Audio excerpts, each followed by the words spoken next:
Hey guys, it's Jay. Welcome to the channel. I keep doing that. I don't know how. I always forget to turn on my mic. I just have no idea how that works. Guys, welcome to a very special edition. Wait a second. What's going on here? Can't even see my display. Guys, welcome to a very special edition of the Mega J Retro live stream. Of course, my name is Jay. Welcome to the channel. Guys, I'm very excited for today's stream because it's very, as you guys know, many of you guys know about this. This topic is very, very, very near and dear to my heart. One of the most popular properties of the 1980s, one which I am absolutely tied to at the hip. I just can never escape the Masters of the Universe, a Mattel property which has been around for, oh God, now it's well over 35 years. I'm so old. But honestly, I'm super excited. Today is one of those days where I've always wanted to talk about Master of the Universe. It's been one of my first loves. A lot of you guys know it's my absolute #1 toy property of all time. Once they started re-releasing the Master of the Universe Origins, I just could not believe it. I literally went, as you can see, I went stir crazy. I went absolutely nuts. I started collecting everything. But one property which I really do regret getting into very, very, very late was, of course, the Masters of the Universe Classics collection. I can't believe it. I literally got in at the very tail end when Super7 picked up the license. It was pretty much at the Ultimates line, and all of the previous versions of Masters of the Universe Classics had already been, pretty much circulated among all the subscribers, and I totally missed the boat on it. I was so upset. I even missed out on the Castle Grayskull, which I'll never get now. I will never get that playset. But maybe, and the thing is, I've always had a lot of questions about what happened to the Master Universe. Why did it keep coming up and then disappearing? It made several resurgences in the 90s, in the 2000s. And, I've always had questions about brand and where it comes from. And, I never really had anybody to reach out to. I mean, there's Pixel Dan, who we can always talk to, but, he's not actually in the nitty gritty of it all. So I thought one day I'm going to be able to get somebody who has a deep, deep knowledge as to, the behind the scenes of what it takes to actually create this huge, huge brand, which has been with us for well over 30 years. And today we have a very special guest with us who can probably help to answer some of those questions. At least I hope so. Guys, please help me welcome my very special guest, Spector Creative's very own, Scott Neitlich, please. Welcome, Scott. How are you today? Here I am, live on the internet. How are you? Oh, I'm awesome. It's Friday. It's going to be a great weekend. I got my my Hasbro Human Torch that should be delivered like any hour now. I keep getting updates from UPS. You know how we all follow along with yes. Just tracking as the ticks when it keeps giving those updates. Just absolutely insane. Yep. So is it the human version of the Human Torch, the one with the 4 on it? Yep. Yeah. The Hasbro Pulse exclusive. Excellent. I have been waiting for like a 90s version of the Fantastic Four in Marvel Legends for like 20 years. Yes. Because they look so good. I found a couple of them at Toys R Us the other day, and I have to say, the Human Torch version, the human version of the Human Torch, to me looks much, much better. The Flame On version, I can't see his face. You know what I mean? Like, there's just so many details which are lost. So I'm gonna probably pick the same one that you're picking up. Hopefully they don't sell out anytime soon. Yep, I got both. I was like, I'm going all in here. So, yep, I got Flame On, Flame Off. So, excellent. Flaming. Did you receive the invisible the clear version of the invisible one yet? I did. I actually didn't order her. Okay. Because I know it's like we're all picky. I didn't like the face sculpt. Oh yeah. I thought that the face sculpt was more like 1960s. And what I actually did on my shelf was I swapped the heads. I had the Walgreens set from a few years ago.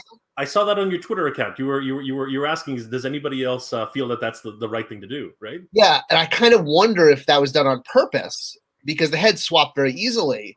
So the new head looks way better on the 1960s outfit, and the head that came on the 1960s one from Walmart or Walgreens looks so much better on the modern one.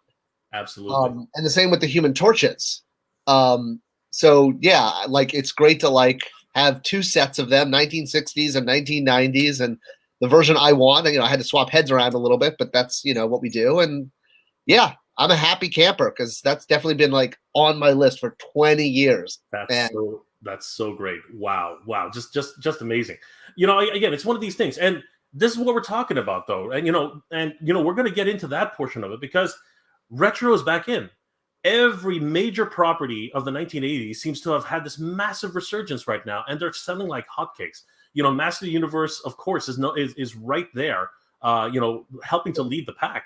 And this is one of the reasons why I wanted you on, because honestly, I want to ask, what do you think is actually leading this retro resurgence? Whether it's old school Fantastic Four, whether it's Master Universe, G.I. Joe coming back into the fray, all Transformers coming, going back to G1 style.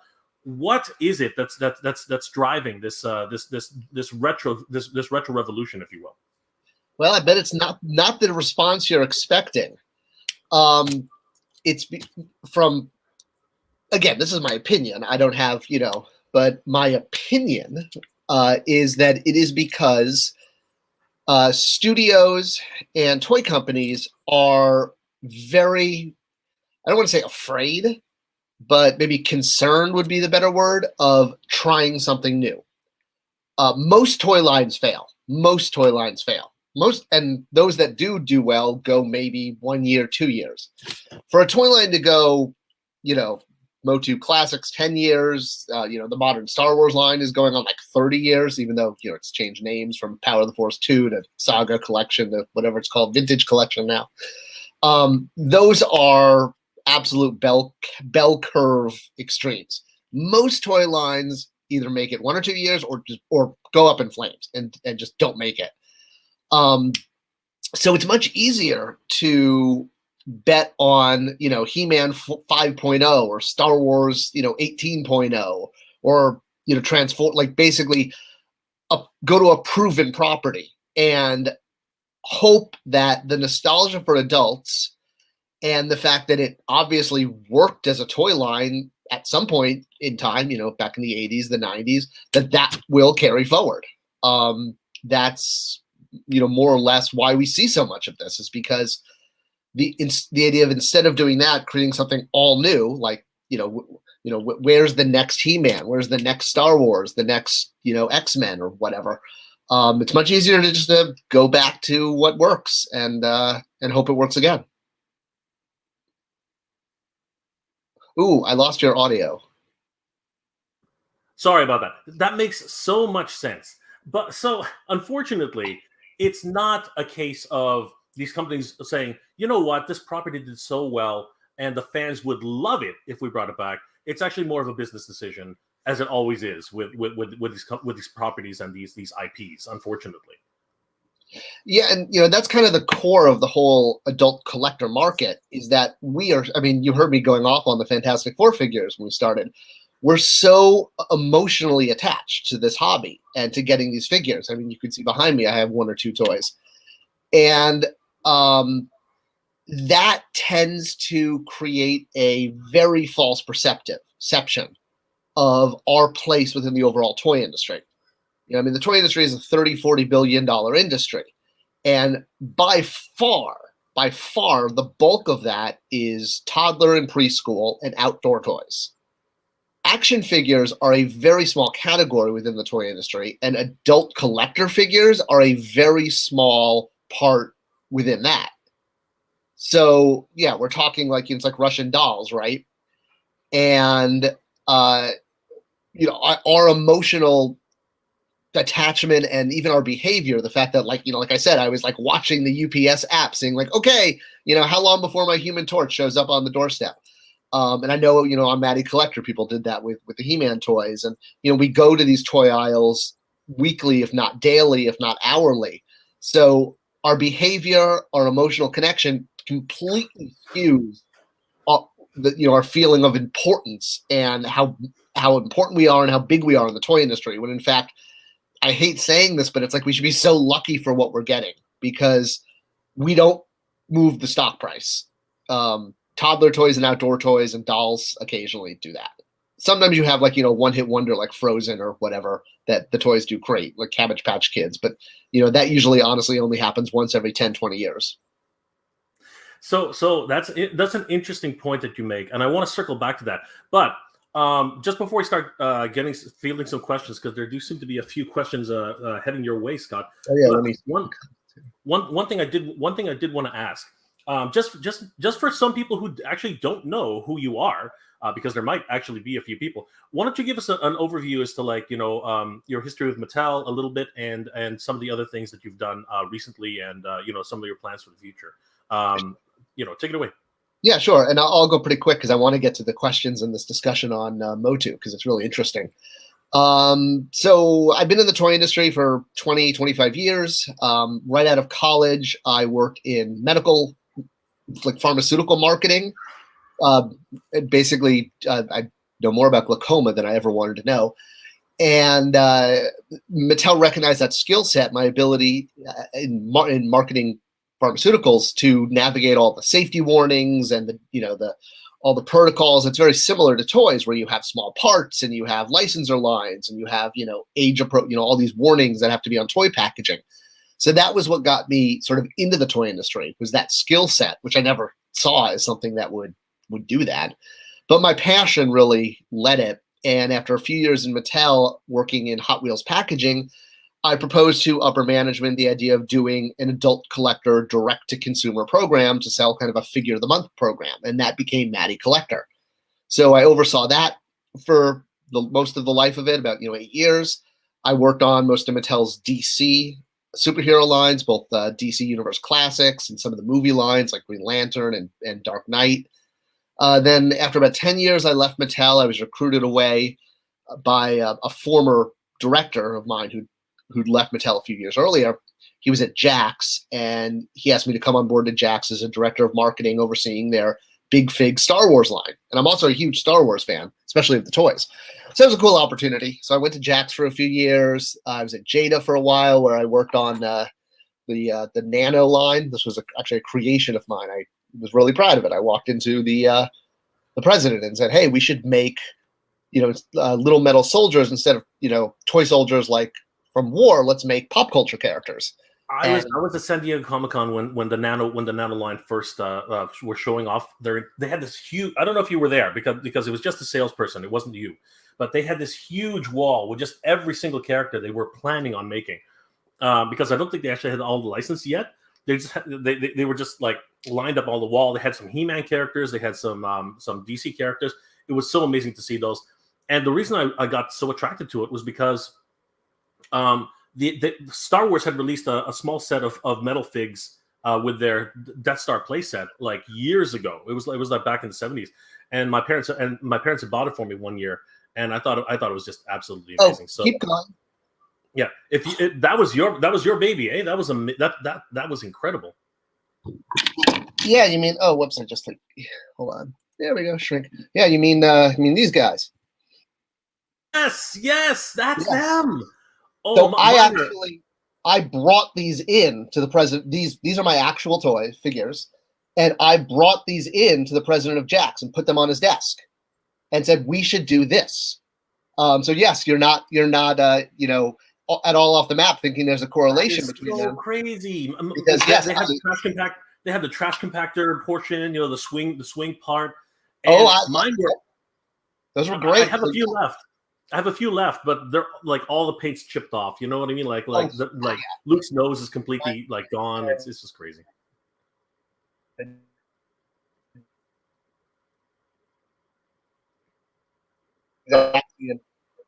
I brought a handful of companies they can move much quicker. It's kind of like a small toy company is like a speedboat versus a Mattel or Hasbro is like an aircraft carrier. It takes a lot longer to turn that around. And Jada moved super quick, and they locked in the price, and we got them out for 99 cents and had an end cap at Walmart to launch it. And it was the hardest part about leaving Jada was I really loved working on that line, but it was an hour-and-a-half commute each way. And that just became really difficult for my family. So that's why I wound up leaving Jada, and then I worked for Loot Crate for a while, and then Entertainment Earth, and then now we left California, just got very cost of living. I mean, I think anyone who's been paying attention to the news knows, what's going on in California. It's not exactly a place to raise kids these days. So we found a beautiful town, Greensboro, North Carolina, vacationed here, loved it, moved here 6 months later. And I started up a company, Spector Creative, which I now consult for individuals and toy companies, not always toys. I do all sorts of consumer products. I have a client that does Afghans. I have another client, avocadoshair.com, that does beauty product. And I do everything from setting up websites to helping them develop product, prototypes, getting it to market, people who have ideas for toys but need help getting to that next step. How do you produce it? How do you get it into Target and Walmart or Amazon? That's what I help people do. So you can find me on spectorcreative.com. And then, of course, I have my YouTube channel, Spector Creative, where every day I answer fan comment questions about the industry and do videos about, tooling and the history of toy lines and all sorts of stuff. And it's done really well. So I'm hoping to get 30,000 subscribers by the end of the year. We're close. So if you haven't subscribed, subscribe. It helps the channel. Guys, please do check out Spector Creative on YouTube. It's a wonderful channel, very, very informative. Honestly, it gives a huge insight into the toy industry. But not only that, Scott covers a lot of commentary on where the toy industry is heading. A lot of our favorite brands, which he was involved with, and of course the ones that he loves too. Guys, definitely go give Spector Creative a follow. You won't regret it. So Scott, let's take a break and let's say hi to a few people in the chat. Hi, people in the chat. Hi, I'll take this channel. Good to see you. Ghostbusters Lester Division. Hey Scott. Hey Jay and Scott. Comment. Snell World. Hey Jay, are still missing the anti-He-Man characters from a while back? You did the anti-Eternia. Did you do the anti-Eternia He-Man stuff back in the day, Scott? The one in Classics? Yes. Yes and no. Okay. So that was one of those figures that fell into that blurry time after I left Mattel, but I still worked on a lot of those toys from a development standpoint because it takes 2-3 years to get to market. Originally, I think Anti-Eternia He-Man was either going to be a convention exclusive, or I don't know what, I can't remember what, but they made it a chase figure like this guy, Hordak, the popsicle Hordak, where he just would show up randomly online. And actually, I just did a video a few weeks ago about that figure and the difficulty in getting management to approve it. It was quite a challenge. So, but I really wanted to do something for the German fan base because there was the #2 customer base outside the U.S. There are a huge number of German He-Man fans. And so I've been trying to actually get that figure in the line for quite a while. And it's amazing how now, while there was so much resistance to doing it, now it's become like a go-to deco swap, because anytime you have a figure that's just literally a deco swap, it's super easy to do. So it's become one of the standard. I mean, look, Mattel's already put him in the minis and in Origins. And that makes me laugh because it's like they were so against doing it when I first brought it up. It's just one of those things. Once something becomes, a success, especially if it's a chase figure, all of a sudden, the dollars start rolling in, and I guess the upper management was like, oh yeah, maybe that was a good idea, right? And I'm just looking to see if I have it right here so I can hold it. Oh, I do. There we go. There we go. There he is. There he is. So, yep, yeah. You were a subscriber. Obviously, you were a subscriber, and you were able to pick or did they just keep as a complimentary? Did they send them to you for the rest of the? They were supposed to, but then a new director came in and they cut me off. So I had to actually call. Unfortunately, I knew the guy, the head of Digital River, because we spoke. I mean, we were doing business together. So I called him and he let me purchase a subscription, even though obviously it was well past the deadline. But he actually, I remember he went to Mattel and was like, "That's not right." Can I? He even said I'm going to call them and be like, "Can I just reinstate it?" And then he emails me back, like, "They said we can't reinstate it. I'm so sorry." I was like, "Really, guys? You can't keep my sub go?" Well, whatever. So, the bottom line is the bottom line at the end of the day. Joe's Multiverse says, "Hey Jay, hey Joe's Multiverse, good to see you, my friend. Ghostbusters UK says, hey, Jay and Scott again. Okay. So Melvin Santos is asking, do you think Revelations is getting a part 3? What do you think, Scott? I'd have to say no, based on what I know about. I mean, part 2 didn't even break the top 10 on Netflix versus part 1, and we all know about the fan reaction. I liked part 1 better than part 2. But I mean, I get why. I mean, the issues with it were really coming from not the show, but the marketing. The show was marketed as one thing, as being a sequel to Filmation, and then it turned out to not be that at all. If anything was going to have a future for MOTU, it would be the CGI show for kids. I think that Revelation caused too much anger with the fan base for them to keep it going. I could be wrong. I could be totally wrong. I mean, Mattel's going to basically do everything it can to pump out as much MOTU content and figures between now and 2023 as they can. And I think, that's basically why they took the license back from Super7. Was, someone somewhere said, hey, we actually have access to, this major He-Man brand, but we only, there's a ticking clock. So, I mean, there's more He-Man toys at retail than there's ever been in the history of ever. Masterverse, Origins, CGI show, the Uno deck, the Hot Wheels, the Little People, the Imaginext. I mean, there's like mega blocks. It's like we've never had, and that's because they only have 2 more years. So, if you had 3 years to have a Batman license or a Mickey Mouse license or whatever, you wouldn't just be like, forget it, we're not doing anything because we only have 3 years. You'd do as much as you can. So that's why I believe we're seeing so. Well, we're seeing that now with Jazzwares. Much. Right. Yeah, we're seeing that with Jazzwares right now. Jazzwares had the license, or is their license for the Fortnite characters is coming up to an end at the end of December, and they're literally pushing as much product like last minute as they can. Robo the Foosh just keeps talking about it because I don't follow Fortnite. Do your kids follow Fortnite at all? I guess no, not at all. I mean, I'm aware of it, as a pop culture thing, but yeah, no.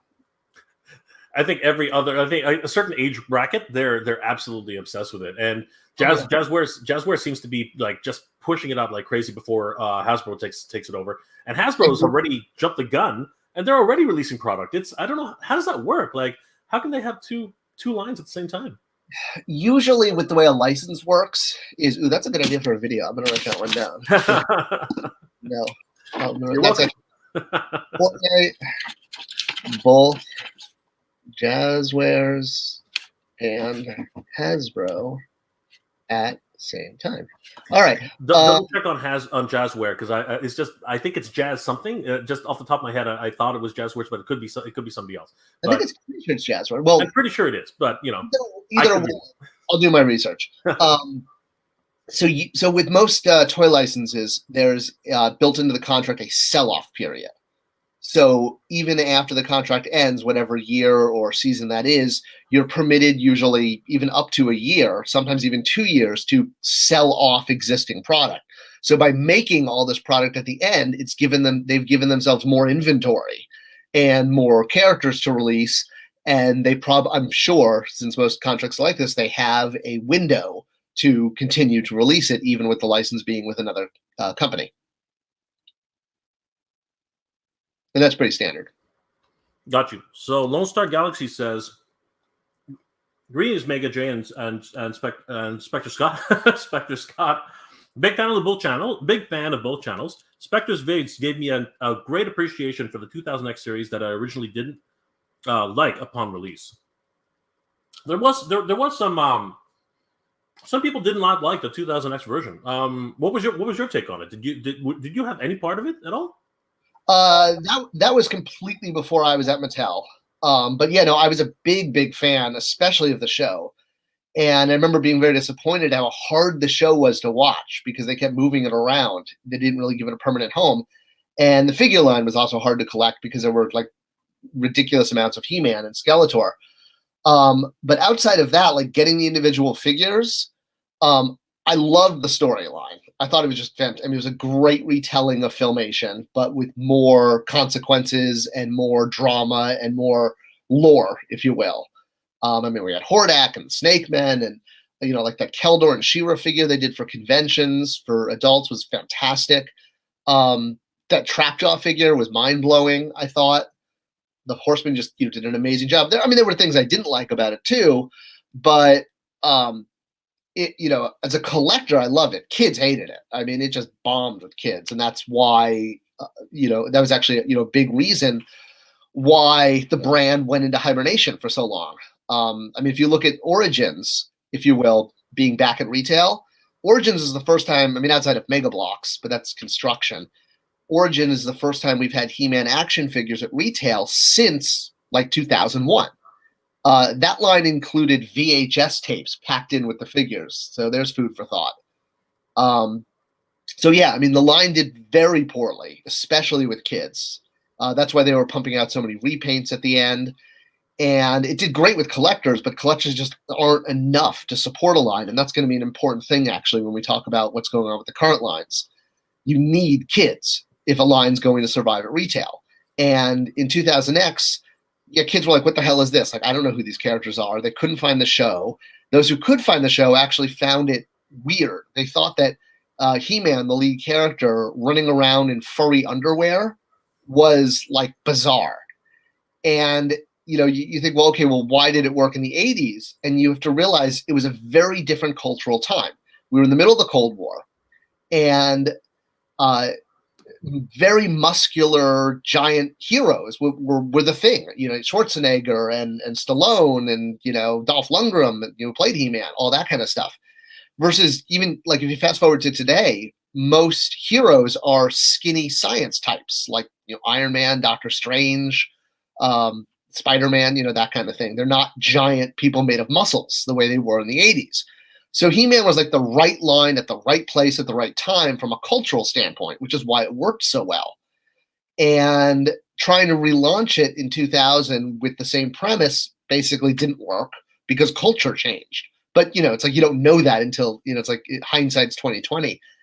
And it basically put the brand into hibernation because retail wanted nothing to do with it. We tried to sell classics into retail. There was even a video on YouTube, another channel put out, accusing me of keeping MOTU out of retail.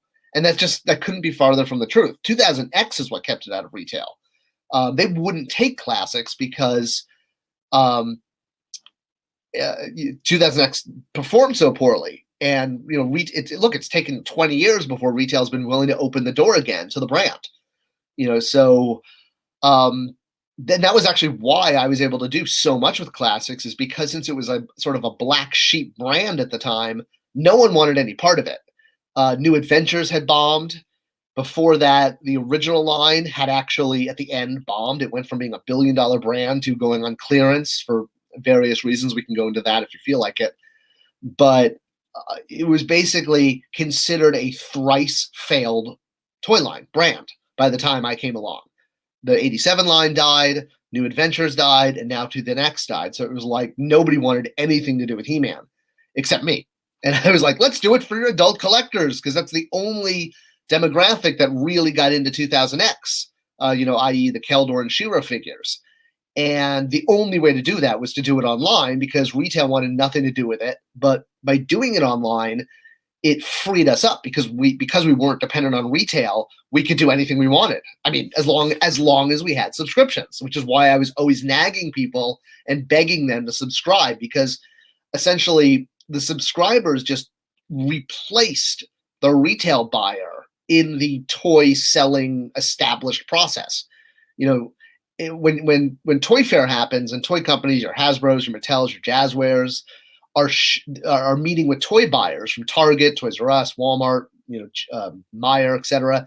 They basically show off one wave of product, and from that one wave, retail will say, "Okay, I'm going to order a year's worth of product. You're telling me you're going to refresh it with waves every 3 months or 2 months. Great, I'll sign on for 200,000 units or 600,000 units or whatever." So what we essentially did was replace the retailer with the subscriber in the existing sales system. And just like retailers would get to see one wave of figures and order a year, subscribers got to see the first 4 or 5 months worth of figures of, oh, hey, I know Nicholas Dickens from my comment section. Got to see the first few, like the first 5 or 6 figures of the year, the monthly figures, and had to order an entire year based on that. So it was using the same existing roadmap for sales, but just replacing retailers with subscribers. And because of that, because the subscribers did come to the table year after year, we got to do amazing things like Castle Grayskull and all these figures. I mean, like, God, I mean, they're just amazing. I mean, like we couldn't have done all these figures if it wasn't for subscribers. So I was so grateful to have them. And sorry, you're on mute. You're making me jealous, Scott. You're making me jealous. I can't believe I know. I was knee deep into my career at the time. Again, it was a little time where you and this is the thing about this retro resurgence, right?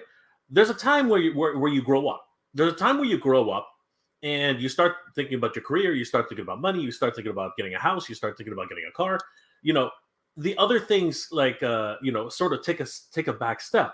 I was watching anime at the time, like religiously, and I wouldn't collect any anime figures because they were so stupidly expensive.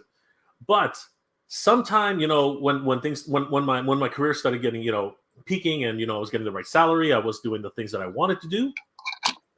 Then all of a sudden I started, relaxing. You know what I mean? Like I started laid back, and I was like, you know what, like I want to start collecting again. And that's it's that collector's mentality. That I have to have it kind of thing starts clicking. And literally around that same time, they started introducing lines that I wanted to start collecting. And it's like a trap. I'm telling you, they know what they want. They know they've got you. But then I found out about Master Universe Classics, and I was kicking myself because that's when I found out about Super7. I found out about all these lines, and I was like, what was I doing when these lines were coming out? Can I get any of these things now? And of course, you can only go to conventions, the secondary market, eBay. Have you seen, like, Scott, have you seen the price of a Classics He-Man right now? It is just stupid. I don't know if you've seen it yet. It's like I keep actually meaning to spend some time on eBay checking it out because I hear that in the comment section all the time. I don't know. What do they do? Don't. You will actually have a thought about selling your collection if you really think of it. Seriously. No. They're not going anywhere. I'm just saying. And certain figures right now are $200 to $300. Certain figures, like it's absolute like the asking price. I don't know what the actual selling price is, but certain figures are asking $200 to $300 in some cases. Like it's just stupid. It's just ridiculous. And, I think a big part of that is even like looking at the figures that are available now. Origins and Masterverse. Classics was all about creating like the definitive version, or it was like the Horseman had a phrase for it. It was like a perfect version of the figures we had as a kid. I mean, like, okay, I don't think I have a Classic Scareglow around, but here's Origin Scareglow. This is more of an homage to the classic, the vintage line. They've just given, the same character more articulation, which is cool. I think it's a great approach. With Classics, grabbing the figure here. All right, King Grayskull. What this was sort of a ultimate imagining of what MOTU would be like if they were basically like Marvel Legends scale and basically standard 6-inch. And wow, his thing got dirty. So what happens? I've got all my figures like in a bin. I know it's like these $300 figures, and I throw them around. If you weren't a toy lover, it wouldn't be like that. Yeah. if you weren't a toy lover, they would be unboxed. Sorry, they would be boxed, and you'd keep them in storage, which would be terrible. Okay, here's the dirty secret. Let's see if I can aim this down. I don't know if I can. Okay, so I have like my box of MOTU Classics that I just keep by my desk. Glorious. And those are all what? Glorious. I said glorious. Those are all duplicates. Or even triplicates. Then I have a complete sealed, preserved set in my back room. I don't have a place to display them right now because my office isn't big enough, but one day when I will. I have my mint condition set, and any figure that has 2 heads, I have 2 figures, so I can, I don't just like swap the heads. Like I have like Cobra Khan. I have 2 Cobra Khans, or Battle Armor He-Man. I have 3 of him, so I can display him with all 3 armor pieces. So yeah, no, I have an ultimate set for myself. That's just like my everyday play with set of some of my favorites. Oh, I keep doing that. I just don't want to interrupt you. I keep no, saying, that's fine. yeah, I keep saying it. It's the collector mentality. One to play with, one to keep, and one for later.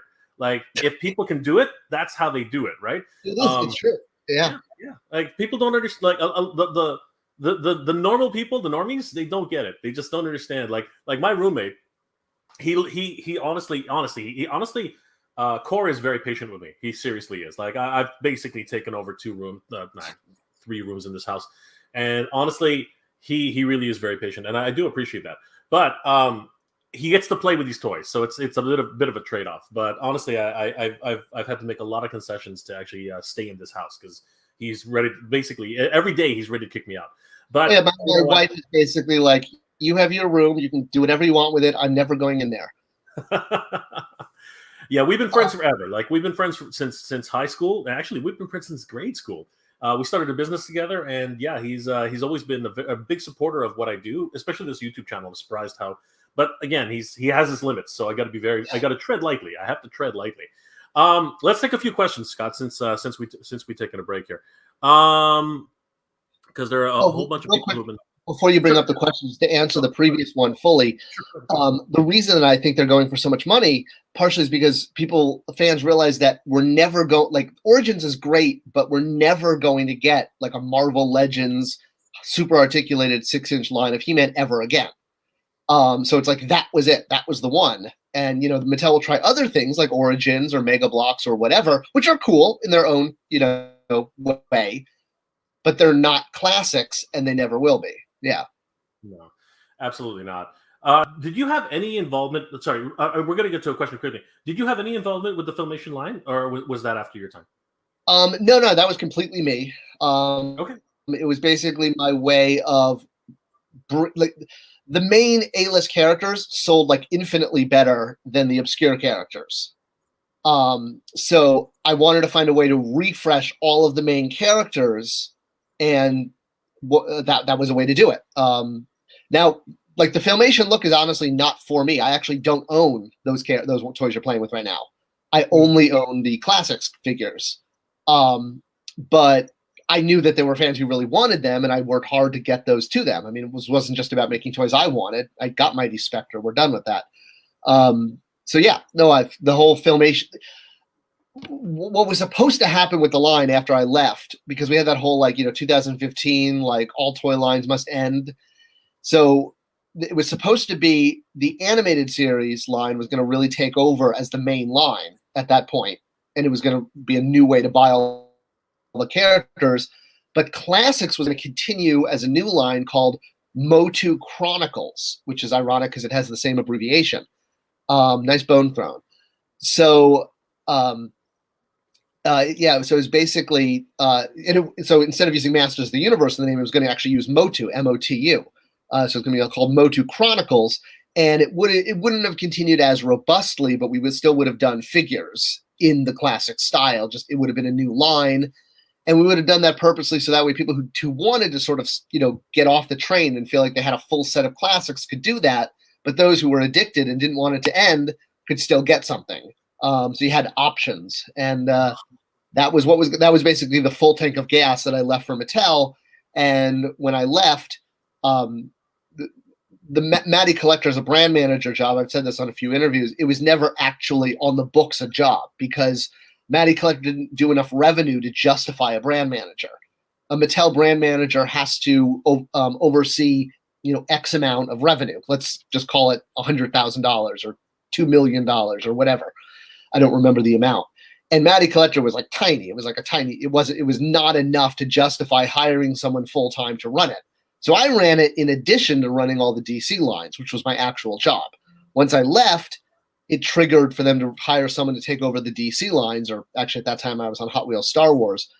But MattyCollector, because it was never a job in the system, when I left, there was no trigger to hire someone to replace me, and that's part of why it sort of fell apart. Got you. Okay, so let's take a couple questions then. Only because, like, I love your stories, obviously, but let's give a no, please, and I can go a little over the hour. So okay, so Jason Wood says, do you see the newer Masterverse line wanting to create the Classics line? Oh, that's an interesting question. Right, like, will there be Classics figures in Masterverse? Is that what he's at? Absolutely not. No, there will not be. What's the reason though? Like, why do you think? One is cost. The Masterverse figures are way less. There's way less paint ops. Compare it to a Classics figure. There's a lot of ego involved where people in the toy industry don't want to do something that someone else has done. They want to, like, put their own thumbprint on it and call it their own. That happens all the time. A lot of office politics, a lot of ego. And also, I don't know if Masterverse is, not that I'm not rooting for it to be over. I'm not rooting for any of this. But I don't think Origins or Masterverse will continue after February of next year when retailers reset. It's interesting because at PowerCon, they had a slideshow from Mattel, and they actually stated that, I don't know if I'm sure you're aware of this, but yes. Yeah.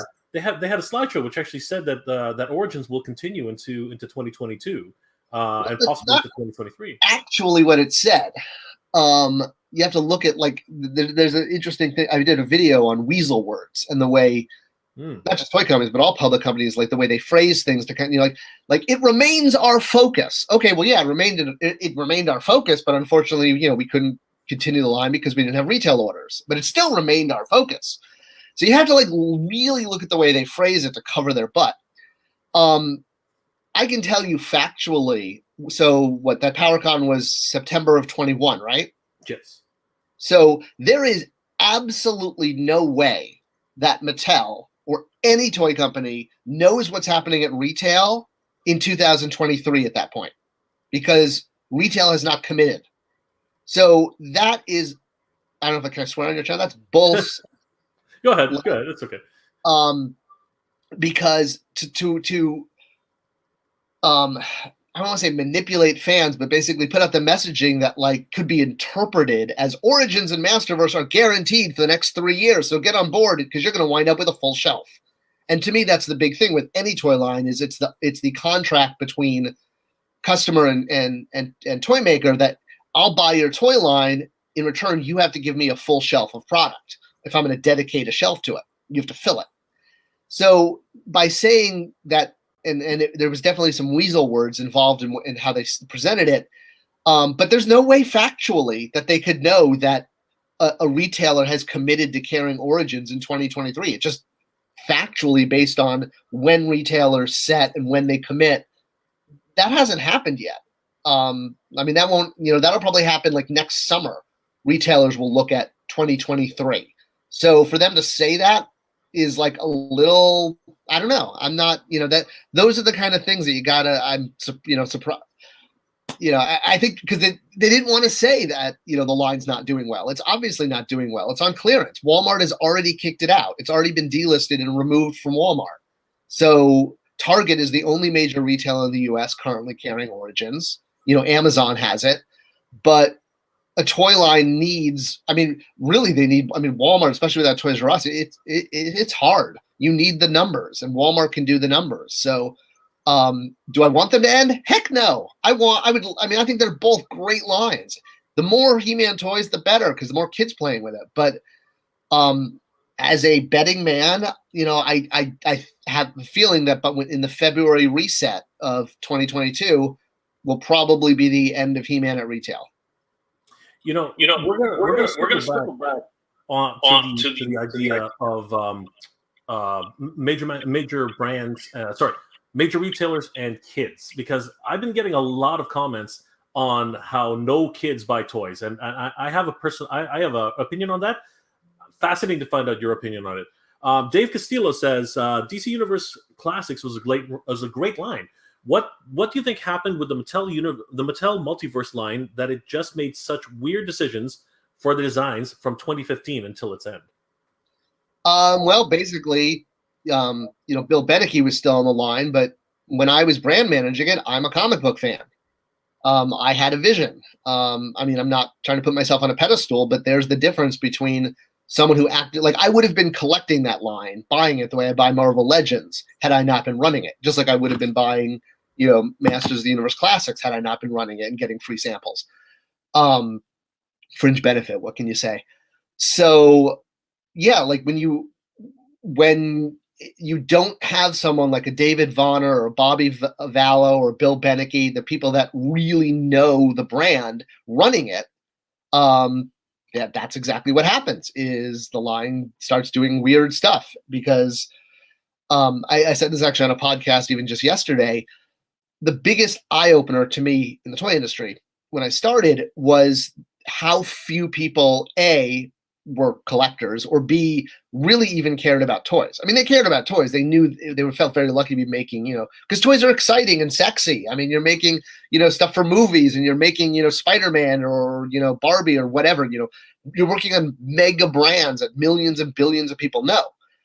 But at the end of the day, 95% plus of people at all toy companies and all publicly traded companies, all manufacturers, this isn't just the toy industry, there's no difference to them, between this and this.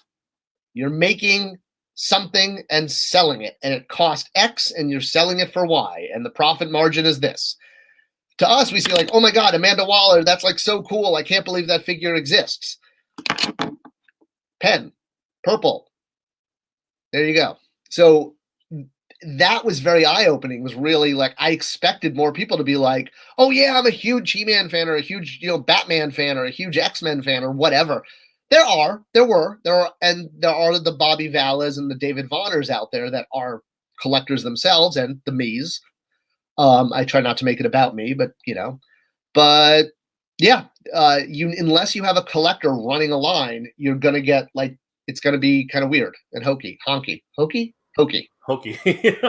That makes so much sense. That it's literally the too many chefs and not enough too many cooks and not enough chefs, right? Because somebody with a vision has to be able to run the line properly, and that like for instance McFarlane, right? He's basically running the whole line because he is a comic artist. He knows what's best, at least from his perspective, right? At the end of the day, here's the way I always put it.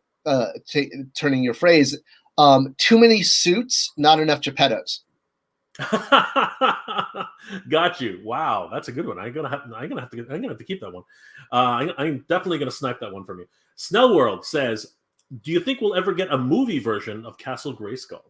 No, we will never get movie toys. Well, actually, we did. Super7 was able to pull it off, but sorry, go ahead. No, we didn't. Sorry to be the chaos. So those figures from Super7 were based on William Stout's prelim artwork. Yes. That was the loophole. Yes. No, I understand. I understand that. But is it conceivable that they could use the artwork that Ron Cobb or any of those guys had actually? Do a castle based on more concept art? Yes. Versus the actual movie. I suppose it is, but it's a really expensive toy. No, 100%. And actually, my question on that is there any possibility because for a Masterverse Castle Grayskull? Because I missed out. I am so hoping and praying on my knees that they'll release something before the line ends. Like you're talking like based on Revelation, the show? Yeah. I mean, they honestly they pretty much could probably take the Classics tool and release it again. I would hope so. That's what I'm begging for, something like that. Like we got to do a petition or something like that. We got to get I don't know if they still have the tool. I mean, I hope they kept it. Is there any, in your opinion, though, Scott? Is there any way they would go back, like MattyCollector? Okay, sorry. One, but we're going to get to another question. But did MattyCollector become Mattel Creations? Is that a progression? Like, what is that? Like, in your opinion? Good question. I'll try not to be too salty. So Mattel Creations is basically, I mean, it is the same thing as MattyCollector. It was basically Mattel realizing, oh, like we should, Hasbro's doing great business with HasLab. They get to do these big items and bring in a lot of PR, bring it, make the fans happy, bring in a lot of PR. That's really what they're about. We should do something like that. And probably someone in the back of the room said, we used to have this thing, MattyCollector, that did exactly that. And current management was probably like, what? Who? I don't know what you're talking about, because management turns over every 2 years. Yeah, I mean, it's literally filling the exact same function as MattyCollector. It's just Mattel, sort of after several years of MattyCollector not existing, realizing that they need a channel like that and creating something. And yeah, it's when I first saw it, I just was like, you got to be kidding me, really? Like you let an established brand that satisfied this need in the market fall apart because you wouldn't hire someone to run it, and now you've just now you're trying to recreate it. Like, I was just like, okay, that's just crazy. All right, I just got the comment that no one can barely hear, and I just realized that my microphone was all the way in the corner. Oh. So I brought it closer to me. I hope that's better. Okay, Snell World. We already took a question from you. I'm gonna find some more. Scott, how hard would it be for Mattel making a Castle Grayskull that has 4 walls and kind of opens like a Lego set? Wow, that's in like 6-inch scale, I assume. Yep, probably. Or even Origin scale. We're talking, at $500 plus item minimum. I mean, you could do something like really sort of cheap for retail for kids, where it's like just like flat walls, but to basically, do. Oh wait, well, hold on 1 second. Is that mine? That's mine, isn't it? Sorry, my wife is coming in with my phone. No, it's okay. It's okay. I'm still picking up Leia, right? Okay, sorry. These things happen. It's all right. No. All right.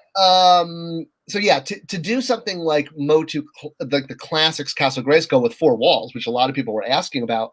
Basically, what was it, $250 or $350? I'm trying to remember the price of Castle Grayskull. It was close to 300, I think. 300? Yeah, it was close to 300. So yeah, double that. And that was 2012. That was $600 in 2012. We're probably talking at least $1,200, if not plus. So yeah, I mean, you're talking well over $1,000 SRP at this point. Yeah, and the thing about that is, and this is the other thing. In your estimation, and again, not to get too salty, as you said, is MattyCollector doing as good a job as is Mattel Creations doing a good a job as MattyCollector? Because I actually think that if myself and a whole bunch of different YouTubers didn't bring attention to the WWF ring, I don't think it actually would have hit the finish line. Like, honestly, it took quite a while, and they had to actually throw in another Macho Man and everything like that. Whereas MattyCollector, pretty much it got people's attention, and through your efforts and so many other people behind the scenes, the Master Universe Classics line was able to push forward. Whereas right now the model of crowdsource, it's like hit and miss, as we've seen very, very recently. It's like I barely actually heard about Mattel Creations. It barely hit my radar. I can tell you some good news for the future of Mattel Creations is a alumni of my college, UC Santa Barbara, contacted me about 1.5 years ago, asking he wanted to get a job at Mattel, and I was actually able to connect him with a trade show group, and he wound up getting a job there. And since then, it's been almost 2 years. Him being very vocal as a collector and as an action figure guy has actually now moved over and is now on the Mattel Creations brand. So you now have a active collector. I don't know if he's running it, but he emailed me recently to give me an update and thanking me so much for helping him get the job. He said, and guess what? Like, I left the trade show group, much like I left the Hot Wheels packaging group, and I'm now helping to run Mattel Creations. So that's great because he's a collector and he knows his stuff. So hopefully, yeah, maybe that will, that's going to make a difference. So I'm excited. That's awesome to hear that somebody who actually is a collector, who actually is a fan, much like yourself, is actually back into almost the same situation as you were. Now I know you do have a time limit with us. Just let us know when you have to go. Probably go about another 10-15 minutes. Perfect. So let's just field a few more questions. Then I just want to kind of do a quick wrap up. I just have a few really quick questions for you before you go, Scott. We're good. All right. So Renegade Biker says, Scott, I'm curious why the Filmation series that had a great message at the end of each episode, and how I don't think that was in the Netflix one. Well, no, you're just talking about like when He-Man would come out and been like, today we talked about mad dragons. Dragons breathe fire. Fire safety is important. They actually did do that. That was one of They did. Which just cracked me up. Like, wow, you went from dragons to fire safety. So that was a requirement of the FCC back in the 80s in order to do a 30-minute toy commercial, basically, in animation, was you had to have a moral and you had to have, be basically teaching kids something. So that's why they did that. G.I. Joe, same thing. Remember, G.I. Joe had it. So that was a requirement. Netflix obviously is a private company, and streaming doesn't have anything to do with the FCC or public airwaves. So they can do whatever the heck they want, even have He-Man bleed all over the floor, which he did a lot. So yeah, I mean, that's why I wasn't in the net. And also because the Netflix show can't be related to the Filmation show, because the Filmation show is owned by Universal, not Mattel, through a series of acquisitions: Hallmark Entertainment Rights, Classic Media, DreamWorks, Universal. There's a video on my channel explaining it all. But yeah, essentially, that's why it was so odd that it was advertised as a sequel to Filmation, because legally it can't be. So yeah, they weren't going to do anything that was like a direct Filmation reference. But I also think that the PSA, yes, wonderful things, right? Whether it's G.I. Joe, whether it's Master Universe, whether it's Thundercats, the PSA is aimed for kids. This show was specifically aimed towards adults. Like, it's one of the first times any 80s property has actually well, actually no, I think G.I. Joe did something with G.I. Joe. So some of the one of the G.I. Joe anime lines as well. But yeah, it's seeming more and more that people that companies are starting to that IPs are now thinking, okay, you know what, maybe we'll do a adult version. And I think we have to thank you for that in a lot of ways, because you seem to be one of the first people, the progenitors of actually doing. You and McFarlane, actually, now that I think about it, are aiming toys and properties, IPs, towards that type of adult market. It seems that way. I'll take the credit, but it was obviously a passion. But yeah, I mean, is your question then like, why didn't they do the PSAs? I think that was his question. Why did they not do the PSAs? Yeah, I mean, I think it would have been interpreted as too much of a Filmation reference, which they legally couldn't do. Universal would sue the hell out of them. Absolutely. That makes well. Again, I have no idea about that, but I still think it's kind of hokey to be telling adults, by the way, today I got stabbed. That's not actually right. Try to avoid getting stabbed. By friends. It might have been fun. I mean, and also I think it probably would have broken the tone and manner of the show a lot. I think Kevin Smith, as well as a director, he's got that toilet humor. You know what I mean? Like you could see it. Like Fisto throughout the whole series. Like for the few scenes that I want to be able to fist him. Like the kind of in jokes, the innuendo that he was putting in there was just for adults. Have you ever seen Kevin Smith's other cartoon, the Clerks animated series? I watched one episode or so. Yeah, it's exactly that. So. They actually do that. Yeah. And I love the Clerks animated series. There are only 6 episodes, unfortunately. But yeah, in a couple of the episodes, they do like a little more, like Silent Bob and Jay come out, and there's actually an ongoing joke with Charles Barkley, who they got to do some of the voices, like who starts doing the PSA. And then like Silent Bob and Jay come out and like, we do the PSA, and they like beat up Charles Barkley for like trying to do the PSA without them. That's awesome. Mugfeld says, I just want to say, I don't care about MOTU figures. Oh, well, that's interesting. But I find this Spector Creative guy fascinating. I enjoy his videos. So I was wondering why are you watching if you're not into MOTU, why are you watching? But apparently you have a very steadfast fan here. Well, yeah, I'm fascinating, don't you know? I know. I'm glad because really, a big reason there are two reasons I started the channel. One was I started in March of 2020, which for those of you who can remember back then, that was like the heart of the lockdown when like the whole country was locked down. You couldn't leave your house. There was nothing to do. And I was really bored.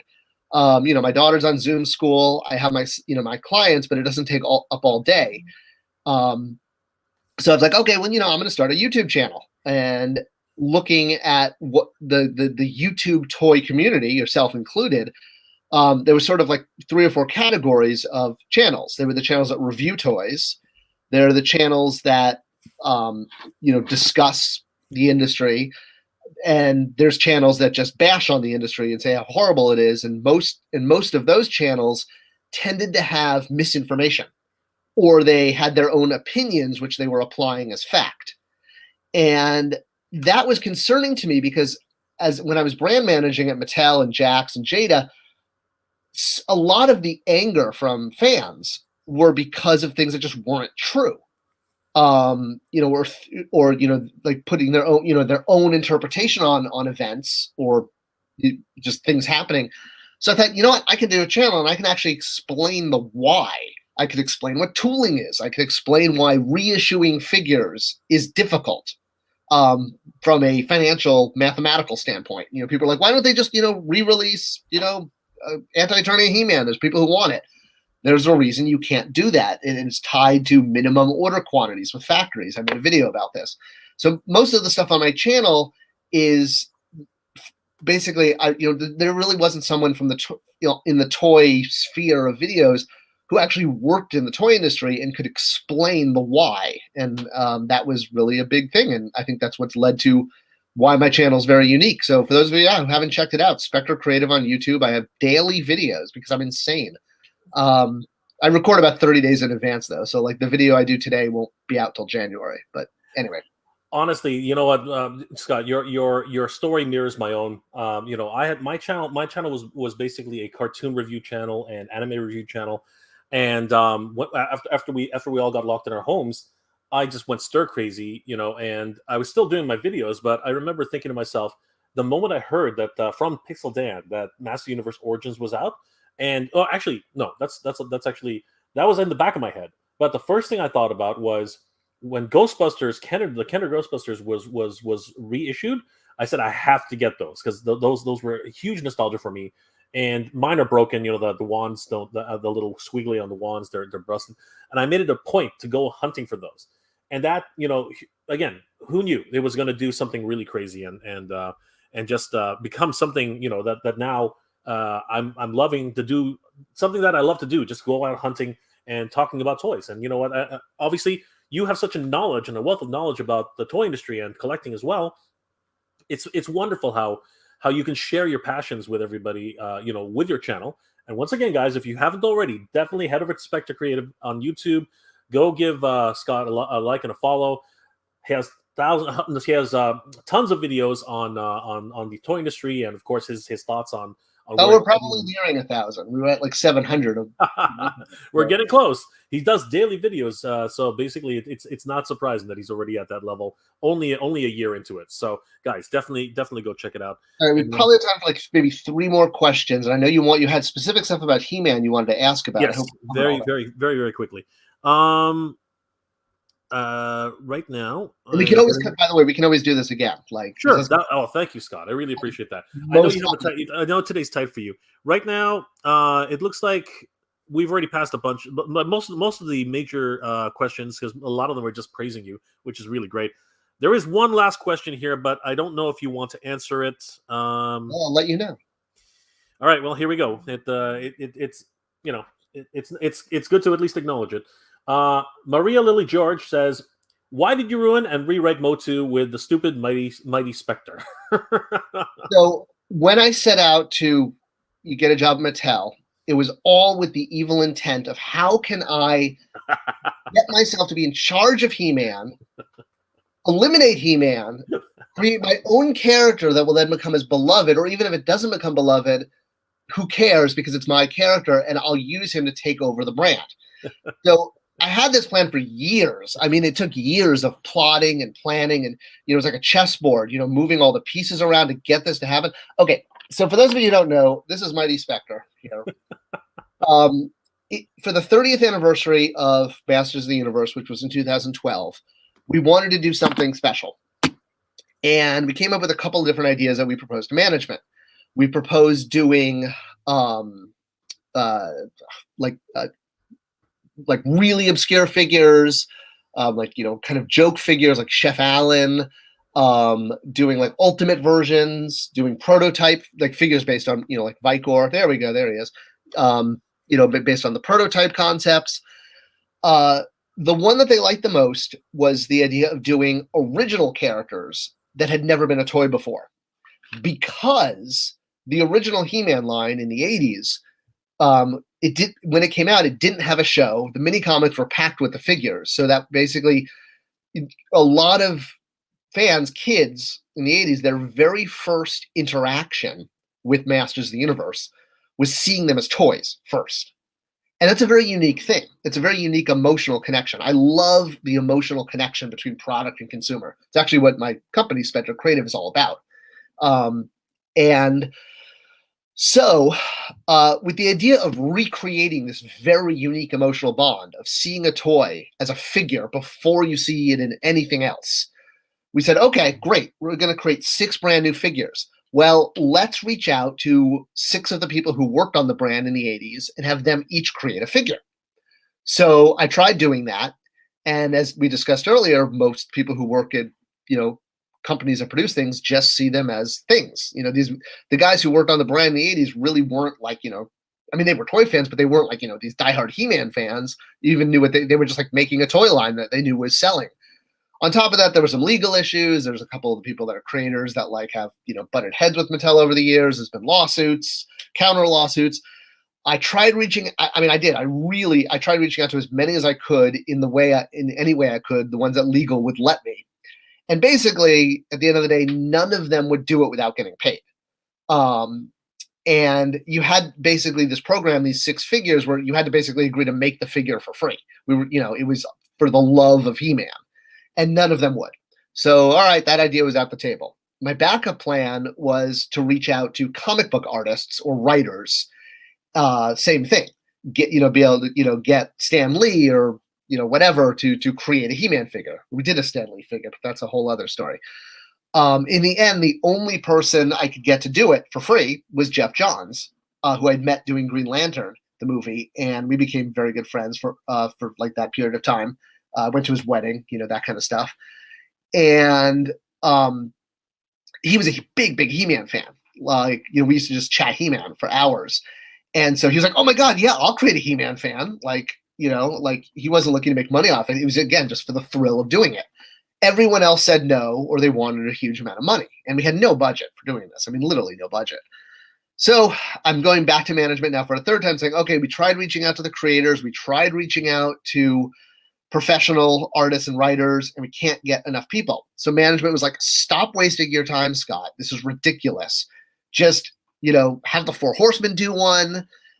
You do one. Have Terry, the designer, do one. And I'm like, wait. You want me to design one of the slots? And they're like, yeah. People know who you are. You're a He-Man fan. Just do it. It's like, okay. That was not my plan, but I would love that. That would be like the biggest honor. So what I did is, so then we bookended the year with doing Fearless Photog, which, I know I have a Fearless Photog in this pile, but I can't find him at the moment.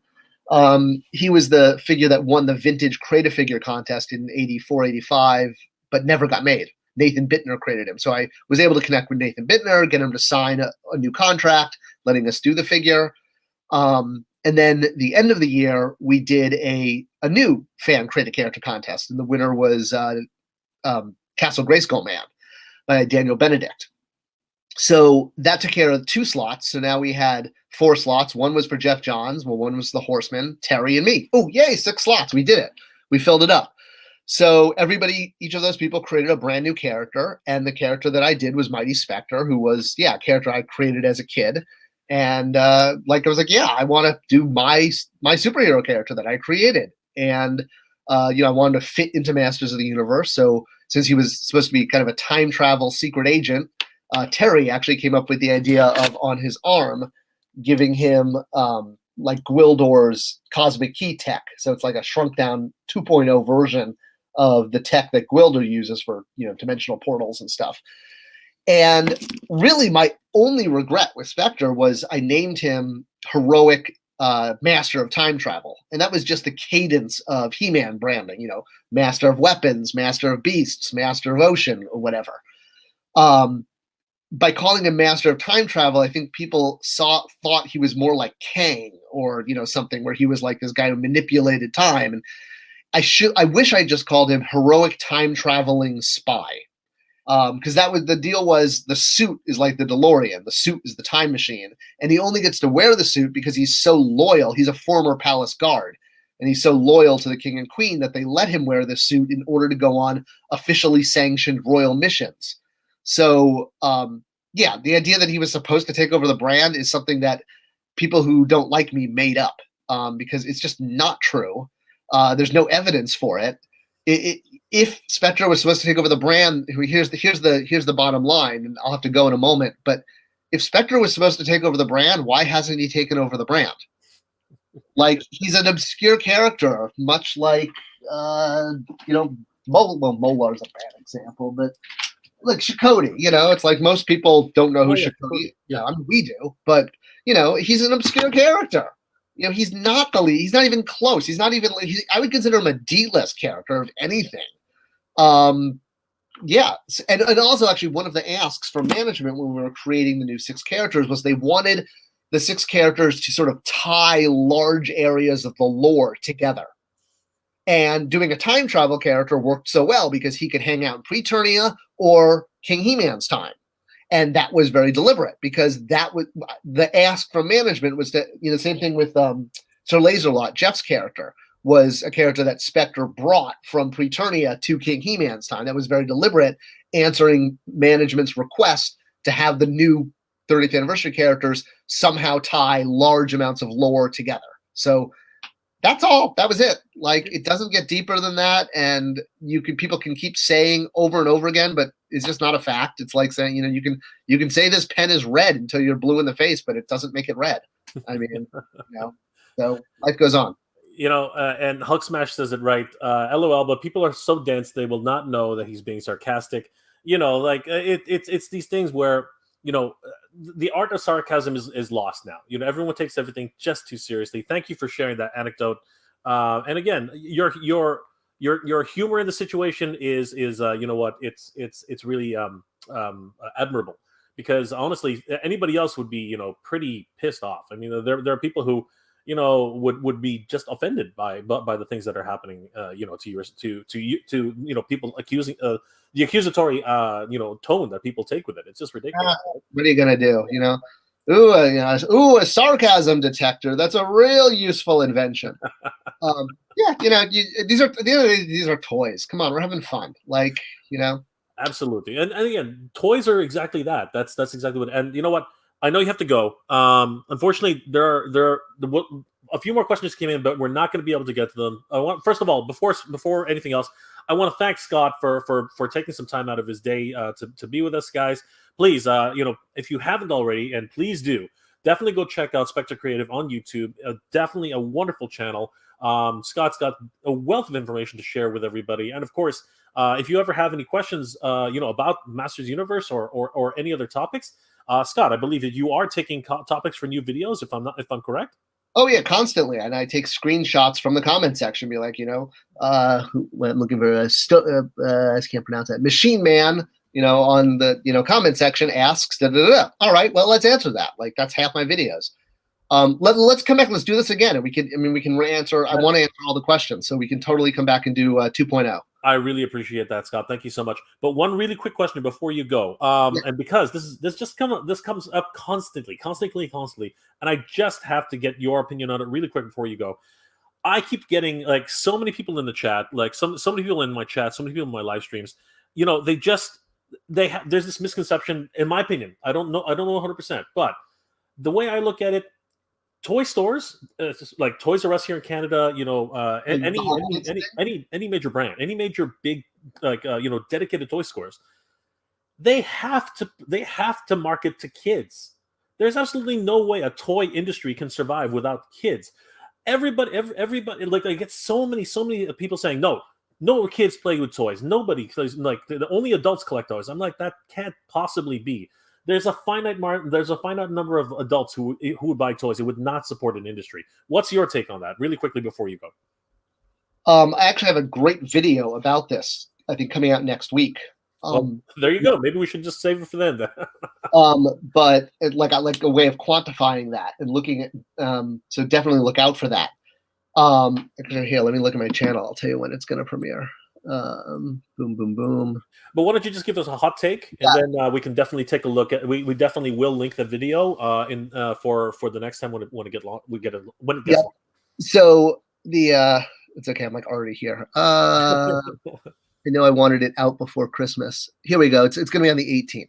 Awesome. So at 7:50. Oh, it's a Saturday, the 18th at 7:15 p.m. All right. So you guys heard it here. You can expect a really deep dive into whether toys are marketed to kids or not, or whether that will sustain an industry or not. But the short answer is, if adult collectors were the ones supporting the toy industry or even the action figure aisle, then why aren't adult collector products sold in the electronics section behind the TVs? And that section has been shrinking by footage every month. It used to be like 20 feet, and now it's like barely 7 feet. So it's like that's the proof in the pudding. If adult collectors were a big enough at retail, product has to have a certain velocity. It has to sell a certain amount of units to justify being on shelf. So if adult collector products sold well enough to justify a peg, it would be there. It doesn't. That's why it's not. So there you go. That is the hot take from Scott Neitlich today, guys. Thank you again, Scott, for joining us. I really appreciate you taking some time out of your day to share your thoughts about Master Universe and a little bit about the industry. The next time we do this, Scott, I definitely have to pick your brain about. You just did a video. If anybody's interested, because this is the hot topic of the month, definitely go check out Scott's video on the Rancor and the Sky Striker. What happened with those two situations? I just watched the video. It was fascinating to find out more about that. And of course, I want to pick Scott's brain on the next time about that particular situation, because again, being one of the progenitors of this type of idea of direct sales to adult collectors, I think it would be fascinating to find out your thoughts on that, Scott. Let's chat about that soon. Thank you again, Scott. So, guys, let's say goodnight to Scott. Thank you again, Scott. Have a great weekend. I hope that we can that we'll do this again soon. And guys, thank you again for joining us, Scott. Thank you so much. Thank you. Thanks for having me on. It was really a great conversation, and I look forward to reconnecting soon. It was an absolute pleasure. Thank you so much, Scott. Have a good day. We'll talk to you soon. Okay. Guys, that was Scott Neitlich of Spector Creative. What an incredible interview. This was a huge pleasure to have him on the channel. He is so busy. I mean, he has so many different avenues. He does consulting. He does consulting with his own Spector Creative brand, which is not just a channel. It actually is his own company, his own studio. So, guys, if you ever need help, if you're ever thinking about starting up a toy company, or maybe you have a toy company and you need some consulting, definitely check out Spector Creative. He's worked with so many different brands and helped to launch multiple products. It was an absolute pleasure having him on the show. Thank you guys for all your questions. Unfortunately, we couldn't get to everything in the time allotted with Scott. He is a very busy man, as we all know, and he's very responsible. Some of the insights that he's given us today are absolutely fascinating.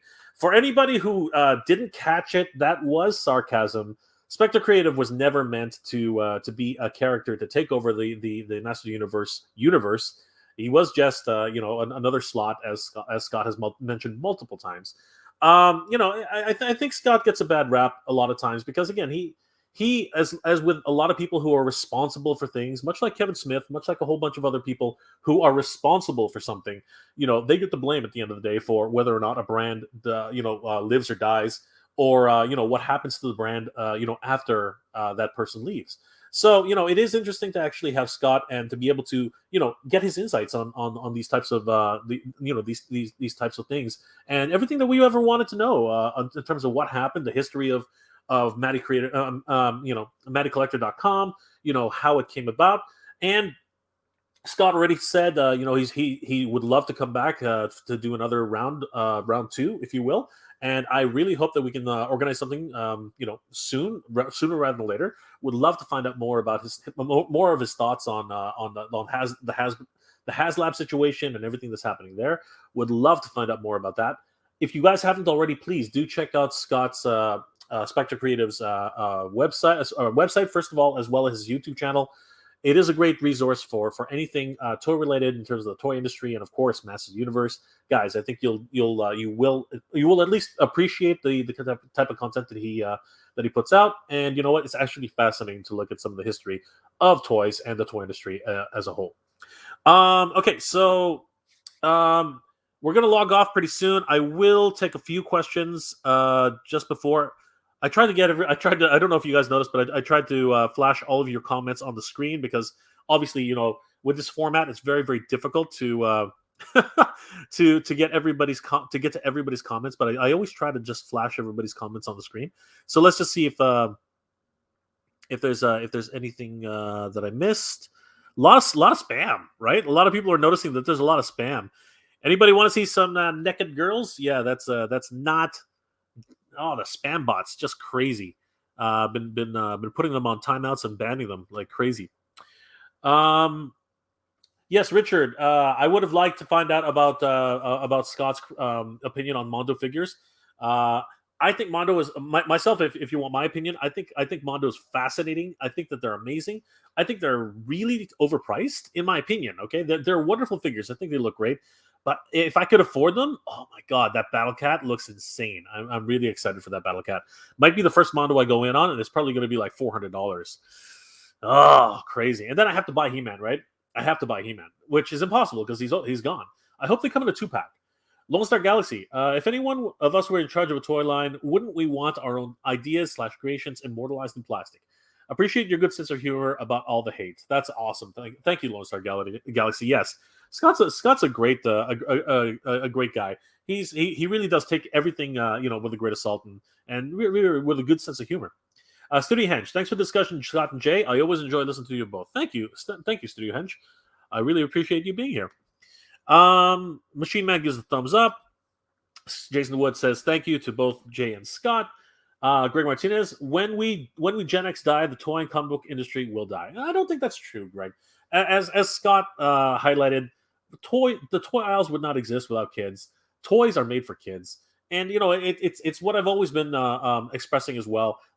Toys R Us, dedicated toy stores, places like that, they need kids. And whenever I go to a Toys R Us, it's full of kids. That's what it needs to be. And as a former toy executive, the mandate has always been the same. We have the toy executives say we have to find out the next biggest kid fascination for 2021, and that's what happens at Christmas. The newest Tickle Me Elmo, the newest LOL Surprise, newest whatever. Those are marketed to kids. You don't see any adults buying those things. I don't buy those things. So yeah, it is what it is. Now the age demographic might have shifted a bit, right? Tweens are definitely not buying toys or anything between maybe kids 9 through 14 or 13 or 12, 9 through 12. Yeah, maybe that's the demographic. Maybe kids 9 through 12 are sort of like weaning. You know what I mean? Maybe that's where the peak hits and they don't buy toys anymore. But kids are the main market for toy companies. Absolutely 100%. Pedro Lopez, thank you so much. Thank you, Pedro Lopez. Good to see you in the chat. Thank you so much. Lone Star Galaxy, thanks, Mega J and Scott. Fun time talking toys. Absolutely. Studio Henge. Scott does a daily video and has them ready a month in advance. Damn, I admire the level of organization. So do I. He like whenever I invite guests, I kind of like remember in my head, yeah, it's 1 o'clock, it's this and that. Nah, Scott sent me an invite. He had a Zoom link just in case something happened. He had everything lined up. He's the consummate professional, 100%. Scott, Greg, whatever you do, whenever you do, whatever you do, don't never invite. Oh, that's not true. Michael's a good guy. You know what? Seriously, guys, honestly, Michael's a good guy. Obviously, he's had his differences with Scott, but they got on to a stream together. It was actually quite pleasant. I really encourage you guys to head over to Geek Dad Life and take a look at the Scott Neitlich and Retro Blasting. Sorry, the Spector Creative Retro Blasting discussion. I think you guys will find it fascinating. Honestly, it was not nearly as the way you would normally imagine something like that to be, where it would be like shouting match or anything like that. It was nothing like that at all.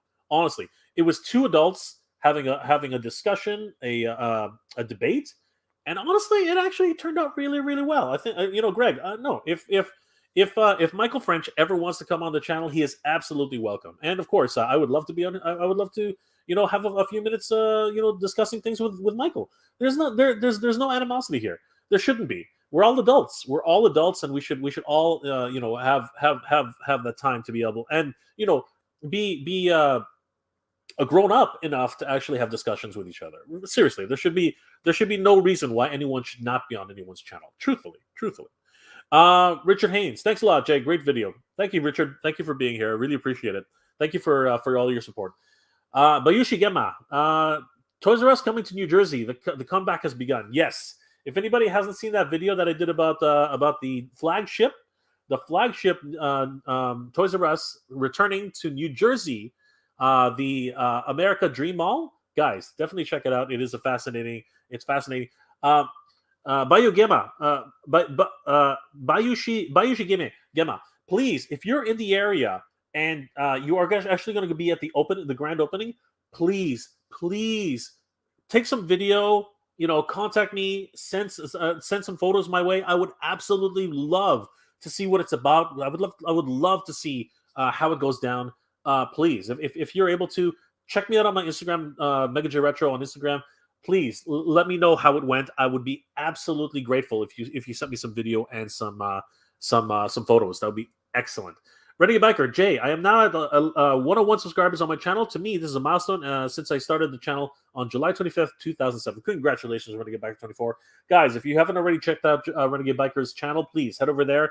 He does a lot of great reviews on G.I. Joe and display cases. He's excellent.